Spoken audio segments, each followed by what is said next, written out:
फक्त इलेक्शनला वोटिंग केलं की माझं काम झालं असं जर असेल तर मग दर 5 वर्षांनी तुम्ही वोटिंग करा, दर 5 वर्षांनी तुम्हाला आम्ही शासन किंवा राज्यकर्ते किंवा प्रशासन सांगणार, त्याच्यावरती जेवढं शक्य तेवढं करणार, परंतु पुढच्या 5 वर्षांनी परत तेच होत राहणार.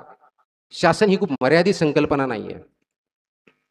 लोकशाहीमध्ये शासन म्हणजे लोक हे केंद्रबिंदू आहेत आणि लोकांच्या दृष्टिकोनातून शाश्वत विकास होणं हे गरजेचं आहे. त्यासाठी लोकांचा सहभाग हा सर्वात महत्वाचा असतो. लोकांचे फक्त विचार महत्वाचे असतात, सहभाग त्याच्यामध्ये महत्वाचा असतो आणि म्हणून विकास योजना तयार करत असताना त्याच्यामध्ये तुमचे विचार किती आहेत आणि त्याच्यावरती आचरण आपण सर्वजण किती करतो हा त्याच्यातला महत्वाचा भाग असतो. म्हणून शासनाकडे दुसरी काहीतरी व्यवस्था आहे असं न बघता तो आपलाच एक भाग आहे. इथून सुरुवात जर केली तर खरं स्वराज्याची सुरुवात आपण करू शकतो, स्वराज्य आणू शकतो असं मला वाटतं. आणि म्हणून आजच्या समोर जे चॅलेंजेस आहे, सर्वात मोठं चॅलेंज मला जे वाटतं तरुण वर्गामध्ये आहे की आपल्याला जॉब भेटत नाहीत, आपल्याला अनएम्प्लॉयमेंट आहे, नोकरी भेटत नाही. आता नोकरी का भेटत नाही हा जर प्रश्न विचारला तर अनेक जण त्याच्यात उत्तर देऊ शकणार नाही की शासनामध्ये नोकऱ्याच नाही आहेत, शासनामध्ये करप्शनच आहे, भ्रष्टाचार असल्यामुळं आम्हाला योजना येत नाहीये, शिक्षण व्यवस्थित नाहीये, आरोग्य व्यवस्था व्यवस्थित नाहीये, हे सगळे ते समोर येतील. परंतु तोच प्रश्न जर आपण विचारला की आपण जे शिक्षण घेतोय त्या शिक्षणामुळे आपण रोजगार योग्य होत आहोत का, त्याच्यामुळे आपल्याला काही काम करता येत आहे का, आपल्याला काही स्किल डेव्हलपमेंट होत आहे का, हा प्रश्न मात्र आपण स्वतःला विचारत नाही. कारण आपण नोकरी म्हणलं की एका बाजूला एक तर डॉक्टर इंजिनियर व्हायचं, नाहीतर माझ्यासारखा एखादा संधी अधिकारी होण्याची एमपीएससी यूपीएससी परीक्षा द्यायची, याच्या पलीकडे आपण बघत नाही.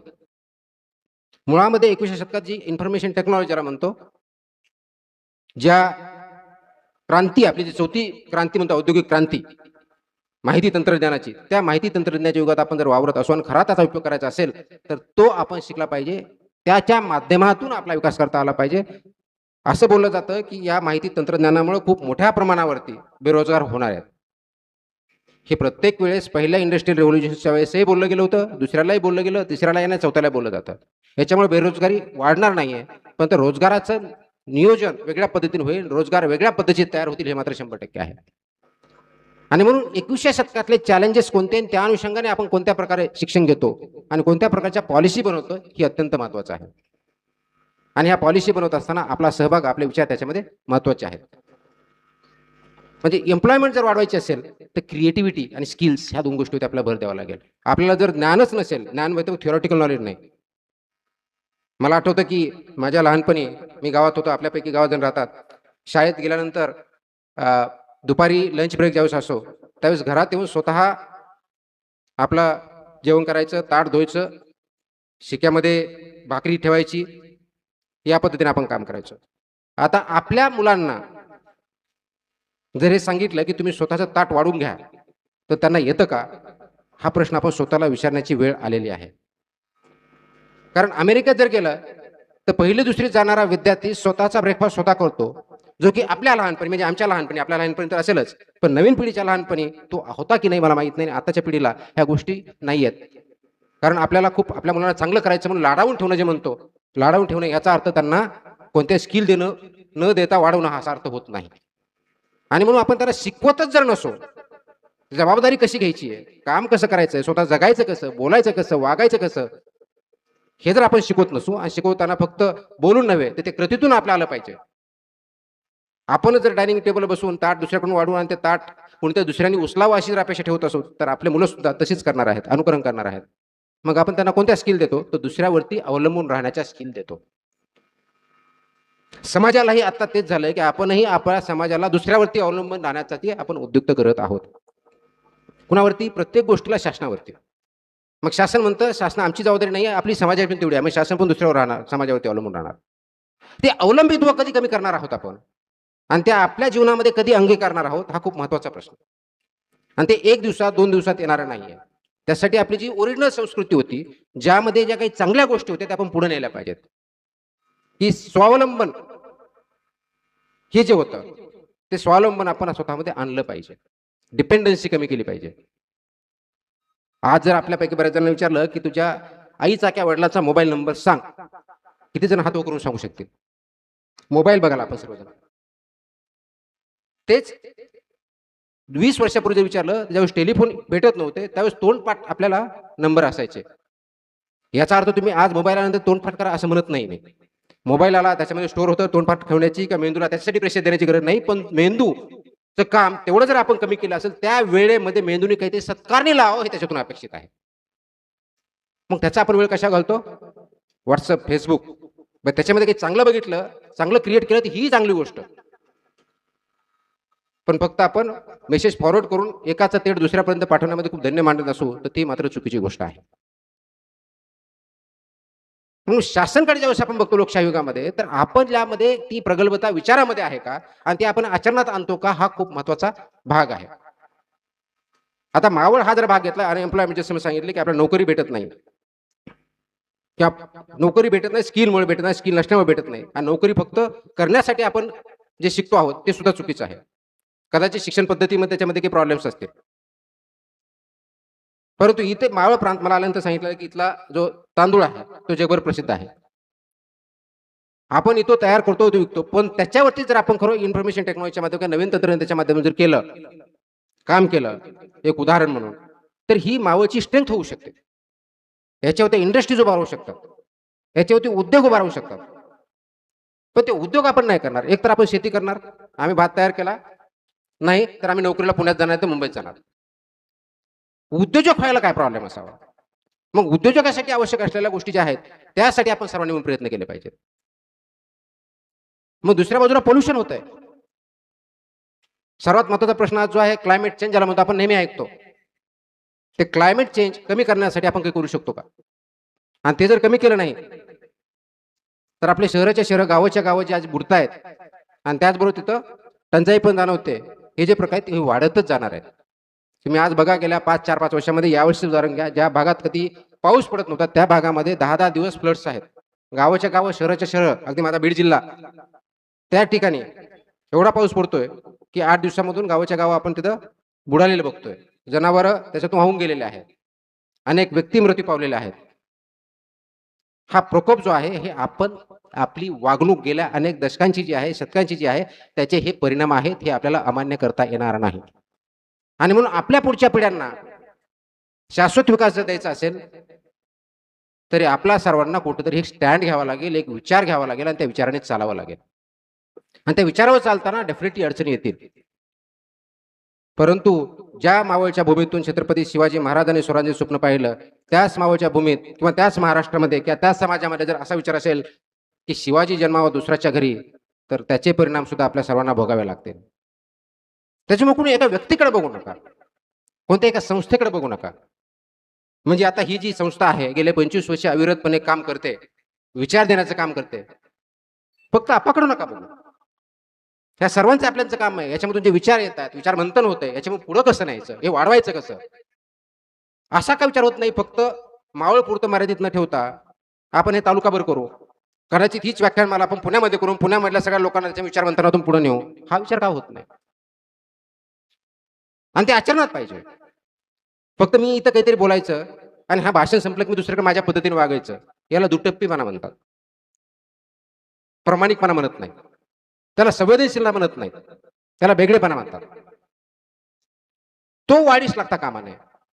महाराष्ट्र ही संतांची भूमी आहे, समाज सुधारकांची भूमी आहे, छत्रपती शिवाजी महाराजांची भूमी आहे, डॉक्टर बाबासाहेब आंबेडकरांची भूमी आहे. त्यांनी जर असं म्हटलं असतं तर, शिवाजी महाराजांनी म्हटलं असतं की नाही, माझं स्वराज्य, माझा एक किल्ला आहे, माझ्या पुरतं मी बघेल, बाकी मावळ्यांचं काय होऊ ते होऊ द्या, मला त्याच्याशी घेणं नाही, कदाचित तुम्ही आणि मी आज इथं नसतो. समाज सुधारकांनी ते केलं नसतं किंवा कर्मवीर भाऊराव पाटलांनी शिक्षण इथं जर दिलं नसतं तर कदाचित तुम्ही आणि मी आज इथं बोललो नसतो, शिक्षण घेतलं नसतं. ब्रिटिशांच्या काळात सुद्धा त्यांनी शिक्षण संस्था चालू केल्या, विरोधात न जुमानता केल्या. 16 वर्षाचे शिवाजी महाराज असताना स्वप्न पाहून ते साकारू शकतात. 21व्या शतकामध्ये हा आपला महाराष्ट्र फक्त त्या काळातला जो आपण म्हणतो दगडांच्या देशात तेवढ्या पुरता मर्यादित आज नाही. आपल्याकडे खूप मोठ्या प्रमाणात रिसोर्सेस आहेत, खूप मोठ्या प्रमाणात संधी आहे, शिक्षण आहे, आरोग्य आहे, वैज्ञानिक संस्था आहेत, फायनान्शियल कॅपिटल आहे, लीडरशिप आहे. हे सगळं असताना महाराष्ट्रामध्ये गगनचुंबी इमारती एका बाजूला आणि दुसऱ्या बाजूला 2 वेळचं जेवण न भेटणारे व्यक्ती, हा जो विरोधाभास आहे तो का आहे, याच्यावरती काम करण्याची गरज आहे. फक्त विचार मांडण्याची, विचार अभ्यास करण्याची नसून काम करण्याची गरज आहे. ते काम प्रेरित जर घ्यायचे असेल, प्रेरणा जर घ्यायची असेल तर छत्रपती शिवाजी महाराजांपासून घेतली पाहिजे. त्यांनी स्वतःपुरतं बघितलं नाही, त्यांनी समाज प्रथम बघितला. तसंच आपल्याला आता आपला समाज आणि देश प्रथम हे बघितलं पाहिजे. आपण शेवटला असलं पाहिजे, या दृष्टिकोनातून काम केलं पाहिजे. जसं मला आठवतंय माझ्या लहानपणी किंवा आपल्या सर्वांच्या लहानपणी सुद्धा आई शेवटला जे होते, काही नसले तरी तशीच उपाशी होते. परंतु वडीलधारी मंडळी हे बघायचे की माझ्या मुलांना काय भेटेल. गावातली जी पाटील मंडळ असायची त्यावेळेस म्हणजे त्या दृष्टिकोनातून होते, गावाचं भलं कशात याचा विचार करायचे. गावात काही चुकीचं चाललं असेल तर पोलीस पाटील पोलीस स्टेशनला सांगायचं. हा त्याच्या एक्झॅक्टली उलट होतंय. चुकीचं चाललं असेल तर ते लपवतंय, चांगलं चाललं असेल तर ते त्याला विरोध करतात. हे काहीतरी विनाकारण करतोय. तुम्ही आडवा येता, मी तुम्हाला बघतो. म्हणजे सत्य, पारदर्शकता, मॉरॅलिटी या गोष्टी आपण थिओरिटिकल म्हणणं अपेक्षित नाहीये. त्या ऍक्च्युअली आपल्या कर्तृत्वातून नव्हे तर आपल्या वागण्यातून बोलण्यातून आल्या पाहिजेत. त्याच वेळेस चांगला समाज शिवाय येणार नाही. आपण भ्रष्टाचारावरती खूप म्हणतो, खूप मोठा प्रश्न आहे भ्रष्टाचार. म्हणजे भ्रष्टाचार कशामुळे बोकाळावं? कशामुळे? भ्रष्टाचार म्हणजे नेमकं काय? तर की तुमचं योग्य कर्तव्य करण्यासाठी तुम्हाला जो मोबदला भेटतो त्याच्याऐवजी वेगळी काहीतरी अपेक्षा करणं किंवा वेगळ्या मार्गाने जाणं म्हणजे भ्रष्टाचार.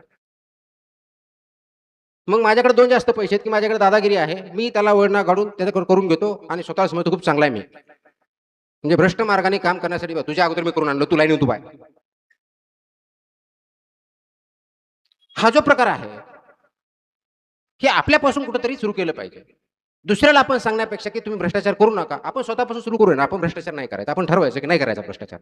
यस, त्रास होईल, पण किती दिवस त्रास होईल? म्हणजे असं झालं की एखाद्या अधिकाऱ्याची बदली होती म्हणून त्यांनी भ्रष्टाचार करावा. एखादा पदाधिकारी चांगला आहे, तो निवडून येतो की नाही म्हणून त्यांनी भ्रष्टाचार करावा. म्हणजे चांगला मार्ग थोडा खडतरीत आहे म्हणून वाईट मार्गाला लागणं, तर पर्यायानं समाज त्याच मार्गाने जाणार आहे आणि शॉर्ट साइटेड असणार आहे. मग आपण शाश्वत विकास कशाचा करणार आहे? मग हीच पद्धती आपल्या कुटुंबात जर लागू झाली तर हेच वाईट वळणं आपल्या बांधवांना, मुलांना, मुलींना किंवा भविष्यकाळीच्या जनरेशनला जर आली तर याचा आपण विचार करत नाही.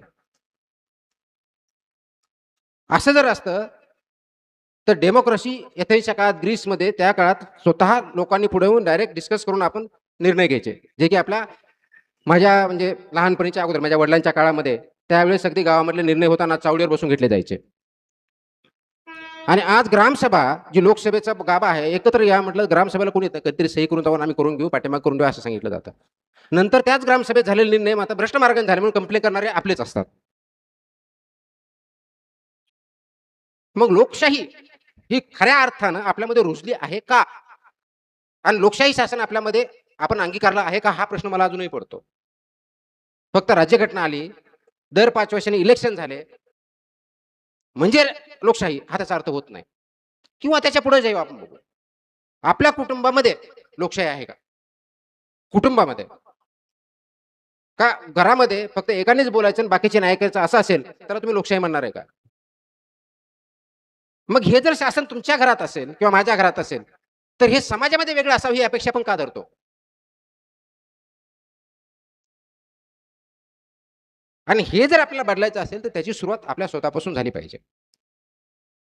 म्हणजे 21व्या शतकातला माझ्या स्वप्नातला महाराष्ट्र किंवा माझ्या स्वप्नातलं शासन कसं असावं, माझ्या मुलांच्या स्वप्नातलं शासन कसं असावं, समाज कसा असावा याचा ज्यावेळेस विचार करतो त्यावेळेस मला मला कोणती सेवा जर पाहिजे तर मी कोणत्या कार्यालयात जाता कामा नये.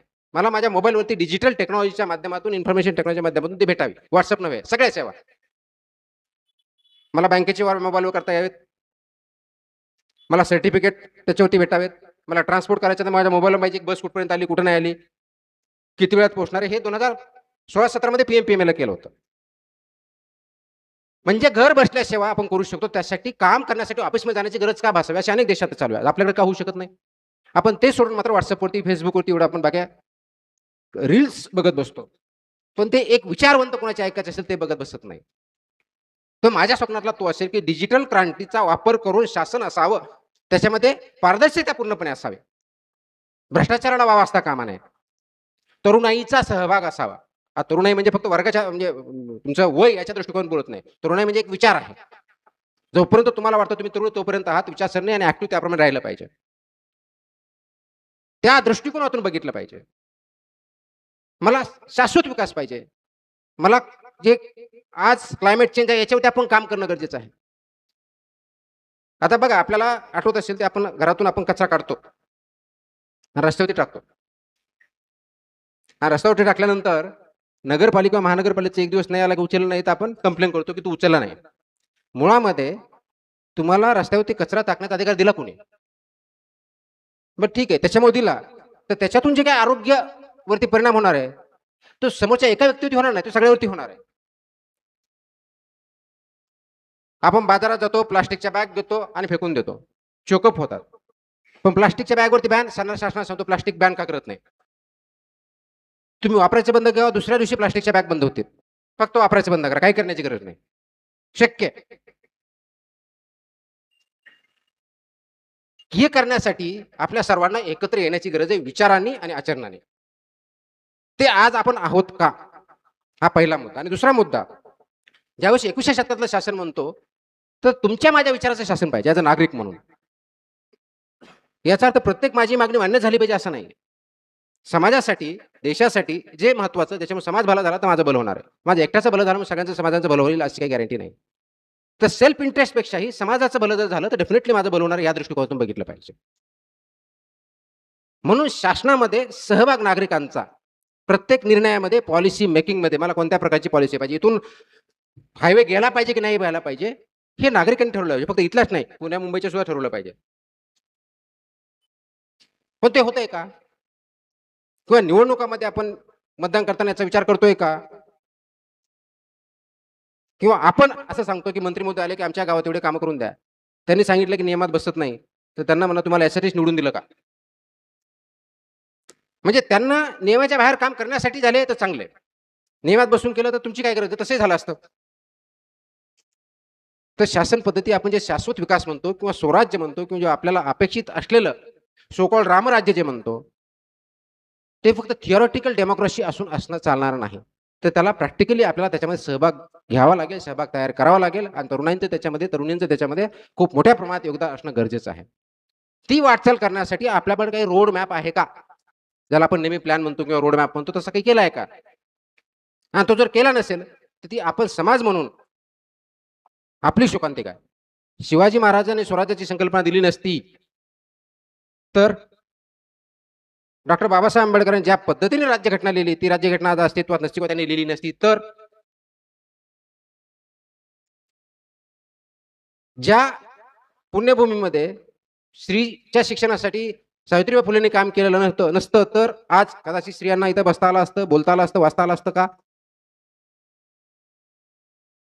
तर ते प्रश्न अशा पद्धतीने विचारले पाहिजेत की समाज आज इथं आपण जर आहोत त्याला अनेक वर्षांची परंपरा आहे, अनेक शतकांची आहे, विचार आहेत, त्याच्यावरती काम करणारे अनेक लोक आहेत, आपल्यापैकी पण आहेत. परंतु फक्त 2 वर्ष 3 वर्ष 5 वर्ष एवढ्यापुरता विचार न करता लॉंग टर्मचा पुढच्या पिढ्यानपिढ्यांचा आपल्या ज्या पुढे येतात याचा विचार करून आपण शासन जबाबदार शासन रिस्पॉन्सिबल शासन तयार करणं गरजेचं आहे. ते करण्यासाठी असल्या विचार मंचाची गरज आहे ज्याच्या माध्यमातून आपण इंटरॅक्शन करू शकतो, विचार मांडू शकतो आणि पुढे जाऊ शकतो. आता प्रश्न राहिला शासन आणि प्रशासन यांचे एकत्र चाकं कशी चालतात? ह्या दोन्ही चाकं एकत्र चालतच आपण पुढे जाणार आहोत. विचार मध्ये डिफरन्सेस येऊ शकतात परंतु आपला जो गोल ध्येय आहे ते जर एक असेल तर त्याच्यामध्ये अडचणी येत नाही, त्याच्यावरती मात करू शकतो. आणि म्हणून समाजाचे ॲस्पिरेशन्स खूप आहेत, युवकांचे ॲस्पिरेशन्स खूप आहेत. त्या ॲस्पिरेशनच्या अनुषंगिक आपले ध्येय ठेवा. त्या ध्येयावरती काम करण्यासाठी आपल्याला त्याचे प्लॅन, फ्युचर प्लॅन, आर्किटेक्चर जे आहे ते बनवा. त्या दृष्टिकोन कामास सुरुवात केली तर निश्चितच आपण खूप पुढे जाऊ शकतो असं मला वाटतं. 1779 मध्ये ज्यावेळेस इथं युद्ध झालं त्यावेळेस इंग्रज किंवा ईस्ट इंडिया कंपनीचं एवढं मोठं सैन्य आहे, तोफखाना आहे, असा जर विचार महाजी शिंदे यांनी केला असता तर कदाचित आजचा महाराष्ट्र किंवा आपण जे म्हणतो मराठा देशाचं जे काही नेतृत्व आहे देशामध्ये समाजामध्ये ते आज आपल्याला दिसलं नसतं. कदाचित तीच वेळ आज आपल्या सर्वांवरती आलेली आहे. त्या दृष्टिकोनातून फक्त तात्पुरत्या स्वप्नापुरतं मरगजळापुरतं काहीतरी करायचं किंवा आपण आपल्यापुरतं मर्यादित न राहता सर्व समावेशक विचार आणि आचरण करण्याची गरज आज जास्त आहे. ते अगदी मोबाईल वापरण्यापासून, रोड बांधण्यापासून, शेती करण्यापासून ते क्लायमेट चेंज पर्यंत ह्या सगळ्या गोष्टीची गरज आहे. आणि हे सर्व शक्य आहे. फक्त शिवाजी महाराज म्हणतो त्या काळचे युगपुरुष होऊन गेले, युगपुरुष एखादाच असतो हे मान्य आहे मला. पण आता सुद्धा 21व्या शतकामध्ये क्लायमेट चेंजवरती काम करणारे ग्रेटा थेनबर्ग जर्मनीची 10 वर्षापासून काम करते. जगामध्ये तिने क्लायमेट चेंजवरती विश्वसनीय काम, अविश्वसनीय असं काम केलं. 1950च्या दशकात जर्मनीचं ज्यावेळेस USSR आणि USA मध्ये जे फाळणी झाली, US जर्मनी 1990 मध्ये एकत्र येऊन आज ते राष्ट्र पुढे गेलाय. सिंगापूर सारखं राज्य, देश ज्याला नॅचरल कोणत्याही प्रकारचे संसाधनं नाही आहेत, कोणत्याही नाही. तुमच्या आपला मावळ तालुका जर बघितला त्याच्यापेक्षा छोटा देश आहे तो जिओग्राफिकली, पण जगावरती साम्राज्य असते गाजवतोय. कशामुळं? तोही आपल्यासारखा खूप मोठ्या प्रमाणात भ्रष्टाचार तिथं होता. तिथे एक राष्ट्रपती नेता जन्माला आला, त्यांनी पूर्णपणे भ्रष्टाचार बंद केला. जगातल्या सर्वात मोठ्या कंपन्या तिथं, सर्वात मोठा व्यापार तिथून, सर्वात श्रीमंत राष्ट्रापैकी ते एक राष्ट्र. किंवा आता आपण नेहमी दुबईला जात असतो, डेझर्ट, डेझर्ट मध्ये समुद्र. जगातल्या सर्वात मोठ्या कंपन्या तिथं, सर्वात मोठी इंजिनिअरिंग तिथं, सर्वात मोठ्या बिल्डिंग तिथं. ही कल्पनाशक्ती असते, ही कमिटमेंट असते. त्याच्यामुळे आपल्याला प्रत्येक वेळेस फक्त छत्रपती शिवाजी महाराजांचं नाव घ्यायचं, शाहू महाराजांचं नाव घ्यायचं, फुले शाहू आंबेडकरांचं नाव घ्यायचं, मात्र एक्झॅक्ट त्याच्या विरुद्ध वागायचं हे असून चालणार नाही. त्याच्यामुळे आपण पाठीमागे पुढे चाललो, तर इतर राष्ट्र पुढे चाललेत. आपल्याला जर राष्ट्र पुढे जायचं असेल, आपला देश स्ट्रॉंग बनवायचा असेल आणि कुणावरती अवलंबित्व कमी करायचं असेल, तर आपल्याला स्वतःला स्ट्रॉंग व्हावं लागेल. आणि ते स्ट्रॉंग होणं म्हणजे भारतातल्या समाजातल्या प्रत्येक नागरिकांना स्ट्रॉंग होणं आहे. एक व्यक्ती, एक पार्टी, एक समाज, एक घर, एक तालुका, एक जिल्हा मोठा झाला, स्ट्रॉंग झाला म्हणजे राष्ट्र स्ट्रॉंग होत नाही. प्रत्येकाने हे स्ट्रॉंग होण्याची गरज आहे. ती कल्पना शक्तीच्या माध्यमावरती, आपल्या कर्तृत्वावरती, आपल्या भविष्याला आणि भविष्यात घडणाऱ्या ज्या आपल्या पिढ्या आहेत त्यांना उजाळा देण्यासाठी, हे कर्तृत्व साध्य करण्यासाठी आपल्याला त्या पद्धतीचा विचार करणं आणि कृती करणं भाग आहे. आणि म्हणून मग तसा जर विचार केला तर आणि तरच आपल्याला अपेक्षित असं शासन भेटेल, अपेक्षित असलं स्वराज्य आपण घडवून आणू शकू. मग त्यावेळेस आपल्याला दुसऱ्याकडे आदर्श व्यक्ती म्हणून बघण्याची गरज पडणार नाही. दुसऱ्या देशाचा राजकारण कसं चालतं, शासन करता हे बघण्याची गरज पडणार नाही. किंवा प्रत्येक वेळेस फक्त आपला पूर्वजांचा उदाहरण देण्याची गरज पडणार नाही. आपण स्वतः उदाहरण सारखे काम करूयात, आपण स्वतः उदाहरण होऊन या समाजाला पुढे नेऊया अशी अपेक्षा करतो. मला आज इथं बोलवलं, बोलण्याची संधी दिली, त्यामुळे सर्वांचे आभार मानतो आणि माझे 2 शब्द संपवतो. जय हिंद.